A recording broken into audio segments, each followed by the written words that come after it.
Hello বন্ধুরা, আজকে হাজির হয়েছি নতুন আরো একটি ভিডিও নিয়ে। এই ভিডিওর মূল টপিক হচ্ছে অনুমতি ছাড়া কেউ আপনার কল রিসিভ করতে পারবে না। তো বেশি কথা না বাড়িয়ে আমরা মূল ভিডিওর দিকে এগিয়ে যাই। সবার প্রথমে আমাদের গুগল প্লে স্টোরটিতে ওপেন করে নিতে হবে। ওপেন করানোর পর আমরা সার্চ বারে ক্লিক করব। সার্চ বারে ক্লিক করার পর আমাদেরকে সার্চ করতে হবে যে লক কল নামের একটি অ্যাপ্লিকেশন। লক কল নামের অ্যাপ্লিকেশনটি আমরা যে ইন্টারফেসটি দেখে নেবেন, তা এখান থেকে আপনারা ইনস্টল করে নেবেন। ইনস্টল হয়ে যাওয়ার পর আমরা এখান থেকে ওপেন করে নিব। ওপেন করে নেওয়ার পর আমাদের সামনে ঠিক এরকম একটি ইন্টারফেস চলে আসবে। তারপরে কিছুক্ষণ অপেক্ষা করবেন। কিছুক্ষণ অপেক্ষা করার পরে আমাদের সামনে একটি অ্যাড আসবে।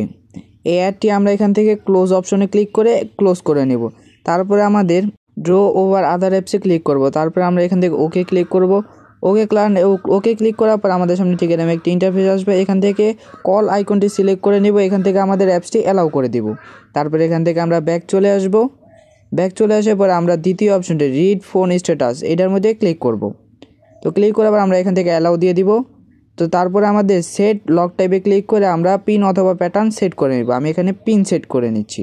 পিন সেটে ক্লিক করার পর আমাদের সামনে ঠিক এরকম একটি ইন্টারফেস চলে আসবে। এখান থেকে আমরা নিউ পাসওয়ার্ড, যেমন আমি 1 2 3 4 দিয়ে দিচ্ছি। তারপর আমরা এখান থেকে এনাবেল লক এই অপশনটিকে আমরা টিক মার্ক দিয়ে দিব। তাহলে আমাদের এই কাজটি সম্পূর্ণ হয়ে যাবে। সম্পূর্ণ কাজটি হয়ে যাওয়ার পর আমরা এখান থেকে হোম স্ক্রিনে ফিরে যাই। তারপরে আমাদের ফোনে যদি কোনো রকম কল আসে, তারপরে এরকম একটি ইন্টারফেস আসবে। তারপরে এখান থেকে আপনার যে পাসওয়ার্ডটি সেট করেছিলেন সেই পাসওয়ার্ডটি এখানে দিয়ে দিবেন। সেই পাসওয়ার্ডটি দেওয়ার পরে এই লকটি খুলে যাবে। তারপরে এখান থেকে আপনারা কলটি রিসিভ করতে পারবেন। রিসিভ করার পরে এই যে দেখতে পাচ্ছেন, এখন আমি কথা বলতে পারবো। তো এই ছিল আজকের ভিডিও। দেখা হচ্ছে পরবর্তী ভিডিওতে। ততক্ষণের জন্য বাই।